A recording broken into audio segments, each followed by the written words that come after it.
How's it going, everybody? Welcome back to another Jurassic World Evolution 2 video. The goal for today's video is overall very simple. We're just going to be looking at some of my all-time favorite designs, like some of my favorite creatures in like the vanilla base game, no mods included. I mainly just want to include like dinosaurs that are unique to this game, like that are completely 100% done by Frontier, not ones that are based off of the movies and shows, of course. And I'm mainly doing this because, of course, Jurassic World Evolution 3 is basically right around the corner. So, might as well start wrapping some things up. So let's go ahead and let's get right into it. I'll start off with this Styracosaurus here. I think that the Styracosaurus looks phenomenal. I think that they did such a good job with its overall design. It has basically a lot of the same proportions the Styracosaurus had. The nasal horn looks great. These episcipitals, which are those spikes on its frill right here, those look fantastic as well. And it has some really cool patterns in like where the fenestrae would be on its frill, which are those openings in the frill. Everything about it, I think, just looks phenomenal. I think that they did a great job with it, and it's easily one of my favorite designs in the game, especially as a base creature in the game. Next up, I love the way that the Muttaburrasaurus looks because it it looks properly like a Muttaburrasaurus. I'm glad that it's bipedal because Muttaburrasaurus was a predominantly bipedal dinosaur that was only able to switch to like a quadrupedal stance if it was like getting a drink or eating something or something like that. Of course, it has that very interesting looking schnoz. That's something that Muttaburrasaurus is often known for. It has a very interesting structure on its nose that would have been layered in soft tissue in life, and that's represented here. It's just another great design in my opinion. I'm also quite fond of the Torosaurus design. I'm not a big fan of these osteoderms on the back because, of course, Torosaurus has no evidence of having osteoderms right here. But I like to pretend in my mind that those are simply just enlarged scales, which is something that most ceratopsians likely did have. We know that Triceratops had them, but it is likely that others did. But the shape of the skull looks fantastic. I like how distinct it looks from Triceratops in the game, and all around it has a very good look to it. Next up, I really do quite like Minmi. In large part, that might be because we don't have a lot of media depictions of Minmi. It's this little Australian dinosaur, of course. We have 2 Australian dinosaurs already. That's crazy. Just basically this small ankylosaur that is just a very cool little fella that I think needs to be in more media depictions. I really like its design here. I think it's overall very cute. Most reconstructions are based off of Kumbarosaurus, because it's like more of a complete specimen, or at least they were kind of like wrongfully based off of Kumbarosaurus. I don't know what the consensus is right now, but all around this guy looks awesome. After that, I would be very, very, very dumb if I didn't include the Suchomimus. I'm just a huge fan of the way that this looks. This like applies to, both Jurassic World Evolution 1 as well, which I think a lot of these do it anyway. But it has that very classic Spinosaurid look about it. The snout in particular looks really good, properly like a Suchomimus snout. Like, look at that, the way that it, like how thin it is right here with those kind of high raised nostrils and this notch right up here, which is something that Suchomimus did have. And those large arms, of course, with very devastating claws. You can also see a little bit of the tall neural spine that it has up here. It would have looked a little bit more similar to a hump in life because it wasn't nearly as large as Spinosaurus's. And the crest is also really cool. So fantastic design, if you ask me. Of course, that one might be cheating a little bit because I think that it is partially based off of the website design for Suchomimus. So I might have broken my rules with that one. Hopefully I didn't. The Dinochirus. Now, you're probably going to just see every single creature that was in this pack because they just look beautiful. But this Dinochirus looks phenomenal. I mean, it has all of the traits that you would expect to see from Dinochirus, which is a very weird ornithomimosaur. This kind of hump that it has back here, very huge arms. Like, those arms were very confusing when paleontologists found it, of course. And the beak that it has, it's a weird dinosaur, and that's represented here. I also love the way that the feathers look. They're kind of like glitching out a little bit right here, but they still look phenomenal. They're kind of like those downy feathers that you would typically see on other ornithomimosaurs, and that scratching animation just looks great. And the hands are facing the correct way, which I think that most creatures in this game, I think most of them do have their limbs facing the proper way, which is always a win in my book. Then after that, we'll go ahead and look at the Gigantoraptor. This also looks great. You know, just look at it. The feathers look phenomenal, and its whole posture and gait, I think, looks great. It has the speculative crest because I don't think it's really suspected that Gigantoraptor had a crest like that. But regardless, I think it looks really cool on the animal in game, and the animations are also fantastic. And I love seeing it kick stuff. It just kind of makes sense for such a large Oviraptor like this. So yeah, it qualifies as another fantastic design. The Coelophysis, I think, look very good. They look quite a bit like the real life animal. Their hands are facing the proper way and everything. I love their whole slender build. I love their the way that their necks look and the way that their heads look. All around, it looks very much like most paleo reconstructions that you would see of Coelophysis. Of course, there is a good chance that Coelophysis and other early dinosaurs like Coelophysis did have some feathers, and that is something that's absent here. But you know, looking at this on its own, I think it's a very nicely made model. Or the beautiful Concavinator. Look at this son of a gun. Look at that. Look at that. Look at that. Look at that.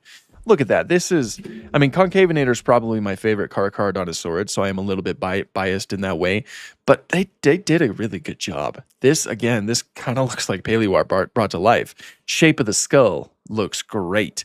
I love the little quills that it has up here and down here. Because, like, a little fun fact, on the ulna of Concavinator, which is one of the arm bones, there are what appear to be quill knobs, which might suggest that it had quills or feathers, but at the same time, those might also be muscle attachment points, like extra muscle attachment points. That's kind of unclear right now, but there is a possibility that Concavinator did have something like this, and I love the fact that they included it in the actual model.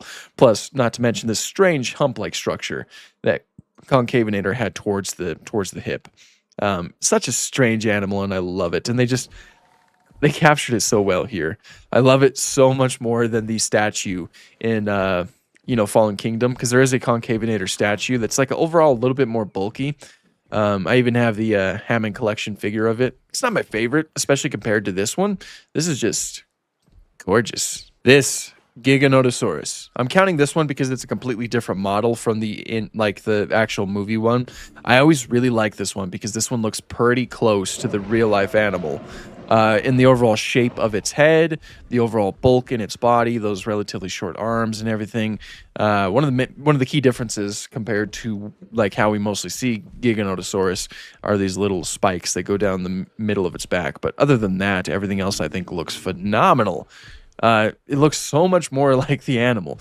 I'm not a big fan of the Dominion design, of course, but this one, I like this one. I've always really liked this design for Metriacanthosaurus.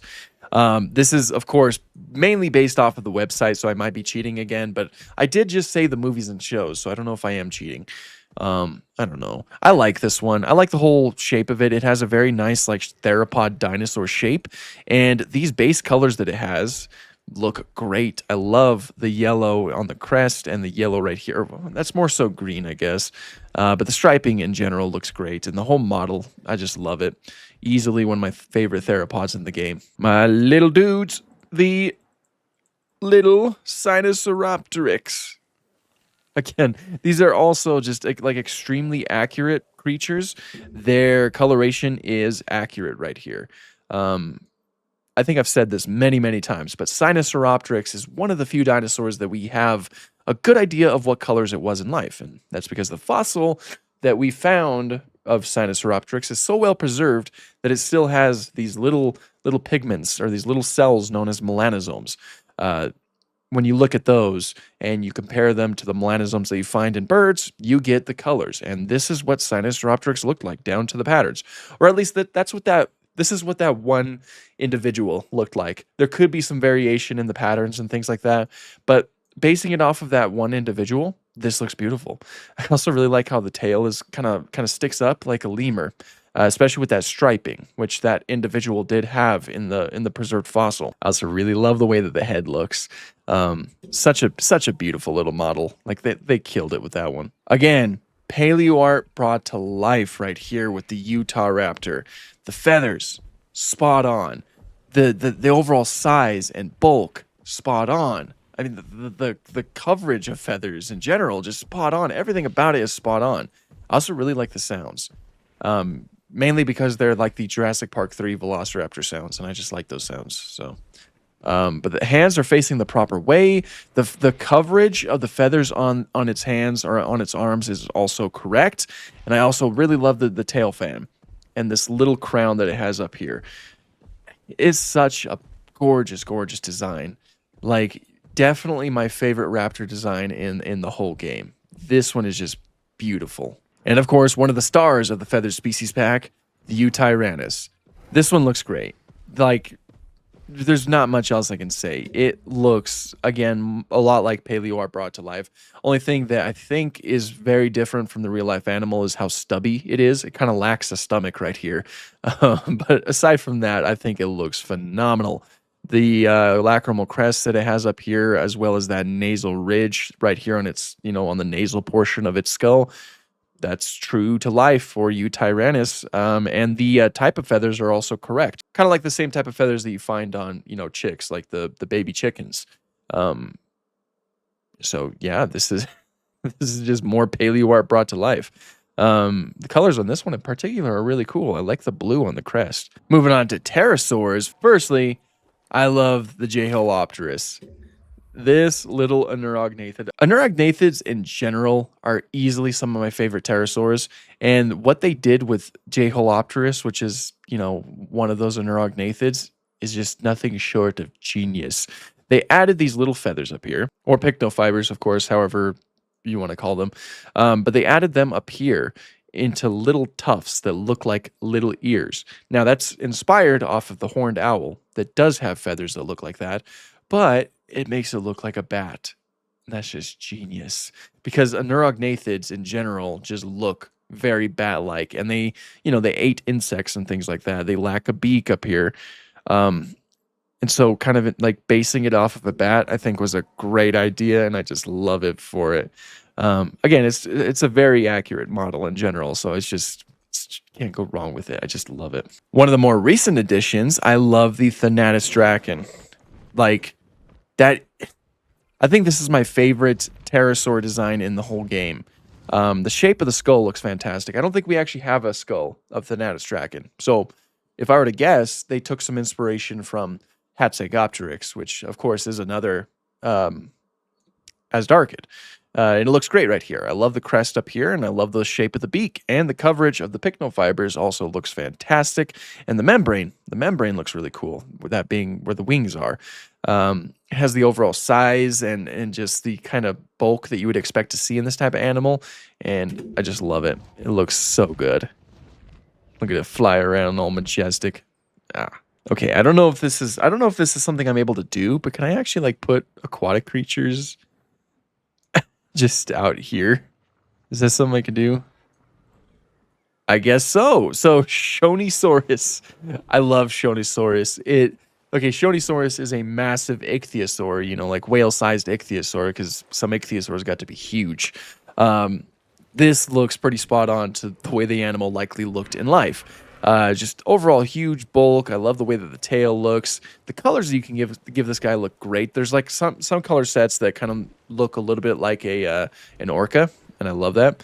And I love the face too. This would be a very terrifying creature to see when you're just like swimming in the ocean during the Triassic. That'd be quite horrifying. I'm glad they don't die though, so I can just I can bring them out and we could just look at them. The Dunkleosteus. Now, this is technically inaccurate. It's not. I don't think this is like to the fault of the developers though. I think they were working on this as that paper was being released, because there was a recent paper that came out last year that basically took the estimations that we had of Dunkleosteus and shrunk them based off of more accurate methods. And so this long Dunkleosteus you see right here, not really accurate. Dunkleosteus was about this long, where my cursor is, and it's right there. So it was like a lot stubbier in general. They shrunk the dunk, but it's fine. It still had that terrifying head, which is shown quite well right here. Those are like those shears right there. That was just been, imagine getting bit by that. This guy likely had a very powerful bite, and just would not have been fun to come across when swimming around in the Devonian. I think they did a great job with its design, regardless of the size changes. I also really love the Chronosaurus. Looks pretty reminiscent to the Liopleurodon, real life Liopleurodon, which I mean I think the Chronosaurus and Liopleurodon do look quite similar in life anyway, so that makes sense. I just like it. There's a color scheme that looks a lot like the Walking with Dinosaurs Liopleurodon, and I'm so happy there is a color scheme like that because I don't know. It looks like a very good pliosaur. The Megalodon looks great. Look at this fella. Look at this fella. Look at it. Look at it. Look at it. Look at it. It's a very good design, though. I like the counter shading, and I really like the spots you can give it. There's some colors that make its spots look like the spots that you could see on a whale shark, and I love that. I love the colors of a whale shark. Whale sharks are probably my favorite sharks, so I do really appreciate that. Again, this is another design that they just look so good. And finally, they killed it with the Archelon. This was such like I was so happy when they announced this guy because I love Archelon. It was this sea turtle that was as big as a car, you know, a small car, but a car nonetheless. That's a big turtle. That it likely looked a lot more like a leatherback turtle in life, like with the whole carapace and everything, and that's pretty much what they represent here. Just another phenomenal design. Most of these just look like paleoart brought to life, and I love that. I really do. And in terms of hybrids, I'm not the biggest fan of hybrids, but there's one in particular that always stands out to me, and that's this guy right here, the Spinoraptor. I like the whole idea of a Spinoraptor. You just got like a small, well, relatively small creature like a, you know, a Jurassic Park Velociraptor, and then you give it Spinosaurus traits like this kind of elongated snout that honestly has a really cool shape to it, especially right here. And of course, a relatively small, like just smaller, tall, narrow spines that make a very mini sail right here, as well as things like the deadly sickle claw. I love it. It's a fantastic concept, I think, and it's also kind of fun to pretend that you have baby Spinosauruses, I guess. I don't know. Again, I'm not the biggest fan of hybrids, but I do quite like that one. Now let me do one more skim to make sure I didn't miss anything. Some others I can include are the Diplodocus. That looks a lot like a Diplodocus. I think it looks incredible. Very Walking with Dinosaurs, except it's holding its head a little bit more up, which is true to life for Diplodocus. I really like the Ouranosaurus, even though its sail is portrayed more so like a hump. We know that it lacks the proper muscle attachment points on those tall, narrow spines, so it likely wasn't a hump in life. It was likely a sail. So I mean, the Camp Cretaceous version of Ouranosaurus is more accurate, but I just like the way that it looks here. I don't know. I like that they did that little speculative thing. Plus, the head looks good, and basically the rest of the body looks good. It's just that one big inaccuracy. I really like the Maiasaura. Looks a lot like a Maiasaura. I love it, you know, down to the skull and everything. Very beautiful. I like the Alluro Titan, because look at it. even though it's a little bit thin in the neck, but I don't know. I just like it. Oh, and the Camarasaurus, I think, looks pretty darn good. Maybe a little bit, tad bit shrink wrapped, but for the most part, looks a lot like Camarasaurus that roamed around during the late Jurassic in the Morrison Formation. Like these two, they look great. But I think that's all I'll include for now. As of right now, unless I forgot anything else, which I might have, these are my favorite designs in Jurassic World Evolution 2. Like my favorite original designs, not based off of a movie or a show. These all, I think, are just some of the best designs in my, my humbled opinion. And I love placing these guys in my parks. Now, I leave this to you. What creatures are your favorite in the game? Be sure to let me know in the comments below. But that's pretty much all I have for this one. If you guys enjoyed this video and you like dinosaur-related content, please consider liking and subscribing. That really does help out a lot. Consider checking out my Patreon page if you want to help support the channel in general. I really do appreciate each and every one of you who is currently supporting, both my channel members and my patron supporters. You guys are absolutely amazing, and I am very appreciative of you. But until next time, thank you guys so much for watching, and have an awesome day.